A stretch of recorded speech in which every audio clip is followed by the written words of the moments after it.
ಈಗ ವಿಧಾನಸಭೆಯ ಕಲಾಪ ಆರಂಭಗೊಂಡಿದೆ. ನೇರ ಸಂಪರ್ಕವನ್ನ ನೋಡ್ಕೊಂಡು ಬರೋಣ. ಟ್ರಕ್ಗಳನ್ನು ನಿಲ್ಲಿಸಿ ತೊಂದರೆ ಮಾಡ್ತಾರೆ. ಗಣಕೀಕರಣ ಮಾಡಿದ್ರ ಹೊಟ್ಟೋಗ್ಬಿಟ್ಟಿದ್ದಾರೆ. ಅದ್ರ ಬಗ್ಗೆ ನೋಡ ಸರ್ಕಾರ ಬಳಕೆ ಏನ್ ತೊಂದ್ರೆ ನೋಡಿ. ಸರ್ಕಾರ ಬಳಕೆ ಏನ್ ತೊಂದ್ರೆ ಅದು ಬೇರೆ ಪ್ರಶ್ನೆ. ಕ್ವಶನ್ ಇರೋದು ಬೇರೆ, ಎರಡನೇ ಕ್ವಶನ್ ಕೇಳ್ತಾ ಇದ್ರೆ ಸರ್ಕಾರ ವಿಚಾರ ಮಾಡ್ತದ. ಸರ್ಕಾರ ವಿಚಾರ ಮಾಡಿ ಇದಕ್ಕೆ ಕಮರ್ಷಿಯಲ್ ಟ್ಯಾಕ್ಸ್ ಸಂಬಂಧಪಟ್ಟದಲ್ಲ, ಮಾಡೋದವೆಲ್ಲ ಮೋಟಾರ್ ವೆಹಿಕಲ್ಸ್ ಟ್ಯಾಕ್ಸ್ ಡಿಪಾರ್ಟ್ಮೆಂಟ್ ಸಂಬಂಧಪಟ್ಟದು. ಅದರಿಂದ ಅದನ್ನ ಬೇರೆ ಪರಿಶೀಲನೆ ಮಾಡೋಣ. ಈಗ ನೀವು ಕೇಳಿದ ಪ್ರಶ್ನೆ ಚೆಕ್ ಪೋಸ್ಟ್ಗಳು, ಕಮರ್ಷಿಯಲ್ ಟ್ಯಾಕ್ಸ್ ಚೆಕ್ ಪೋಸ್ಟ್ಗಳಿದಾವಲ್ಲ, ಇವು ಜುಲೈ 1ನೇ ತಾರೀಕಿನಿಂದ GST ಜಾರಿಗೆ ಬರ್ತದೆ. ಎಲ್ಲ 20 ಚೆಕ್ ಪೋಸ್ಟ್ಗಳನ್ನು ಕೂಡ ನಾವು ತೆಗೆದಾಕ್ಬಿಡ್ತೀವಿ, ಅಬಾಲಿಷ್ ಮಾಡ್ಬಿಡ್ತೀವಿ. ನಿಮ್ಗೆ ಏನಾದ್ರು ಉತ್ತರ ಬೇಕಾ ಇದರಿಂದ? ಅಲ್ಲ ಸರ್, ಬೇಕಾಗಿಲ್ಲ. ಸೇಮ್ ಸರ್, ಶಟ್ರಿಗೆ ತಕ್ಕಡಿ ಬೇಕೇ ಸರ್ ಅದಕ್ಕೆ. ಇಲ್ಲ, ಇವ್ರು ಶೆಟ್ರು ವ್ಯಾಪಾರ ಮಾಡೋದ್ ಬಿಟ್ಟು ಎಷ್ಟೋ ಆಯ್ತು. ಇವರು ಬರೀ ಶುಗರ್ ಫ್ಯಾಕ್ಟ್ರಿ ಇಟ್ಕೊಂಡಿದ್ದಾನೆ ಹೊರತು ಇನ್ಯಾವ ವ್ಯಾಪಾರ ಬಿಟ್ಬಿಟ್ಟಿದ್ದಾರೆ. Next JT Patil sir. ಸನ್ಮಾನ್ಯ ಅಧ್ಯಕ್ಷರೇ, ಮಾನ್ಯ ಗೃಹ ಸಚಿವರನ್ನ 1579ನೇ ಪ್ರಶ್ನೆ ಕೇಳ್ತಾ ಇದ್ದೀನಿ. ಮಾನ್ಯ ಅಧ್ಯಕ್ಷರೇ, ಉತ್ತರಗಳನ್ನು ಒದಗಿಸಲಾಗಿದೆ. ಸನ್ಮಾನ್ಯ ಅಧ್ಯಕ್ಷ ಉತ್ತರವನ್ನು ಕೊಟ್ಟಿದ್ದಾರೆ.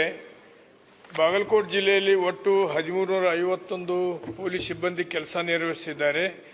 ಅದನ್ನು ಕೊರತೆ ಇರುವುದು 141 ಅಂತ ಹೇಳಿದ್ದಾರೆ. ಒಟ್ಟು 1492 ಪೊಲೀಸರ ಹುದ್ದೆಗಳ ಮಂಜೂರಾತಿ ಆಗಿದೆ. ಇದು ಎಷ್ಟನೇ ಸಾಲಿನಲ್ಲಿ ಮಂಜೂರಾತಿ ಆಗಿದೆ? ಆವಾಗ ಬಾಗಲಕೋಟೆ ಜಿಲ್ಲೆ ಜನಸಂಖ್ಯೆ ಎಷ್ಟಿತ್ತು? ಈಗ ಬಾಗಲಕೋಟೆ ಜಿಲ್ಲೆಯಲ್ಲಿ ಜನಸಂಖ್ಯೆ ಹೆಚ್ಚಾಗಿರೋದ್ರಿಂದ ಹೆಚ್ಚಿನ ಸಿಬ್ಬಂದಿಯನ್ನು ಮಂಜೂರು ಮಾಡಲು ಕ್ರಮ ಕೈಗೊಳ್ಳಿರ. ಮಾನ್ಯ ಅಧ್ಯಕ್ಷರೇ, ಈ ಪೊಲೀಸ್ ರೆಕ್ರೂಟ್ಮೆಂಟ್ ಬಹುಶಃ ಹಿಂದೆ ಎಂದೂ ಕೂಡ ಇಲ್ಲದೇ ಇರೋಷ್ಟು ನಾವು ಕಳೆದ 3 ವರ್ಷದಿಂದ ರೆಕ್ರೂಟ್ಮೆಂಟನ್ನು ಮಾಡಿದ್ದೇವೆ. ಸುಮಾರು 21,000 ಪೊಲೀಸ್ ಇಲಾಖೆಯಲ್ಲಿ ಕಾನ್ಸ್ಟೇಬಲ್ಸು, ಸಬ್ ಇನ್ಸ್ಪೆಕ್ಟರ್ಸು ಇವ್ರನ್ನೆಲ್ಲ ರೆಕ್ರೂಟ್ ಮಾಡಿದ್ದೇವೆ. ಅದು ಜಿಲ್ಲಾವಾರು ಎಲ್ಲೆಲ್ಲಿ ವೇಕೆನ್ಸಿ ಇದೆ ಅದನ್ನು ನೋಡಿಕೊಂಡು ನಾವು ರೆಕ್ರೂಟ್ ಮಾಡ್ತಾ ಇದ್ದೀವಿ. ಬಾಗಲಕೋಟೆ ಜಿಲ್ಲೆನಲ್ಲಿ ನಮಗೆ 1492 ಸ್ಟ್ರೆಂತ್ ಇರಬೇಕಾಗಿತ್ತು. ಅದರಲ್ಲಿ 1351 ಇದೆ. 141 ವೇಕೆನ್ಸಿ ಇದೆ ಮಾನ್ಯ ಅಧ್ಯಕ್ಷರೇ. ಅದನ್ನು ನಾವು ಈಗಾಗಲೇ 17-18ಕ್ಕೆ ನೋಟಿಫಿಕೇಶನ್ ಮಾಡಿದ್ದೇವೆ. 18-19 ಕೂಡ ಈ ವರ್ಷಕ್ಕೆ ಸೇರಿಸ್ಕೊಡ್ಬೇಕು ಅಂತೇಳಿ ನಮ್ಮ ಫೈನಾನ್ಸ್ ಡಿಪಾರ್ಟ್ಮೆಂಟಿಗೆ ನಾವು ರಿಕ್ವೆಸ್ಟ್ ಮಾಡಿದ್ದೀವಿ.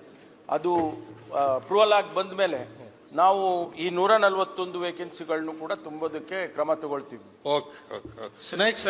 ಆಯ್ತಲ್ಲ, ನಾನು ಕೇಳಿದ ಪ್ರಶ್ನೆ 1492 ಸಂಖ್ಯೆ ಏನಿದೆ, ಎಷ್ಟೋ ವರ್ಷಗಳ ಹಿಂದೆ ಮಂಜೂರಾತಿ ಆದದ್ದು.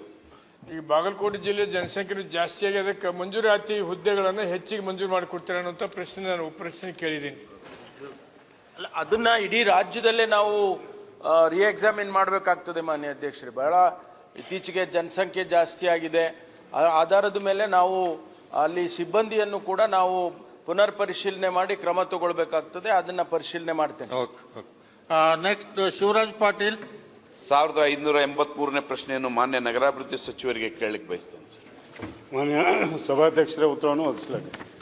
ಸರ್, ಉತ್ತರ ಒದಗಿಸಿದರೆ ಈಗ ಹೇಳ್ತಾ ಇದ್ದಾರೆ 24x7 ಅಪ್ರೂವ್ ಮಾಡಕ್ಕಲ್ಕೆ ಏನು ಕನ್ಸಲ್ಟೆಂಟ್ ಮಾಡಿದಾರಲ್ಲ ಸರ್ ಪ್ಲಾನು. ಇವಾಗ ಹೇಳ್ತಾ ಇದ್ದಾರೆ ಅವ್ರ ಕನ್ಸಲ್ಟೆಂಟ್ ತಪ್ಪು ಅಂತ ಹೇಳ್ತಾ ಇದ್ದಾರೆ. ಒಂದು ಸರ್. ಎರಡನೇದು, ಈ ಕಾಂಟ್ರಾಕ್ಟರ್ನ ಮಾತು ಆಫೀಸರ್ಸ್ ಕೇಳಬೇಕು, ಇಲ್ಲ ಕನ್ಸಲ್ಟೆಂಟ್ ಮಾತು ಆಫೀಸರ್ಸ್ ಕೇಳಬೇಕು ಸರ್. ಈ ಕನ್ಸಲ್ಟೆಂಟ್ ಹೇಳಿದ್ದು ಏನು ಒಪ್ತಾ ಇಲ್ಲ ಅವರು. ಮತ್ತೀಗ ಮೂರನೇದು, ಈಗ ಹೇಳ್ತಾ ಇದಾರೆ ಇಲ್ಲ ಅಮೃತ್ ಯೋಜನೆ ಆಗಿರ್ಬೋದು ಮತ್ತು NKFC ಯೋಜನೆ, ADB ಅಸಿಸ್ಟೆಡ್ ಯೋಜನೆ ಆಗಿರ್ಬೋದು, ಎರಡೂ ಡಿಸ್ಟ್ರಿಬ್ಯೂಷನ್ ಮತ್ತು ರೈಸಿಂಗ್ ಲೈನ್ ತಗೊಂಡಿದ್ವಿ. ಅಮೃತ್ ಯೋಜನೆಯಲ್ಲಿ ನಾವು ಏನು ತಗೊಂಡಿಲ್ಲ, ಡಿಸ್ಟ್ರಿಬ್ಯೂಷನ್ ಲೈನ್ ತಗೊಂಡಿದ್ದೀವಿ ಮತ್ತು ಟ್ಯಾಂಕ್ಸ್ ತಗೊಂಡಿದ್ದೀವಿ. ಅದಕ್ಕೆ ಇದಕ್ಕೆ ಏನು ವ್ಯತ್ಯಾಸ ಆಗ್ತದೆ ಸರ್?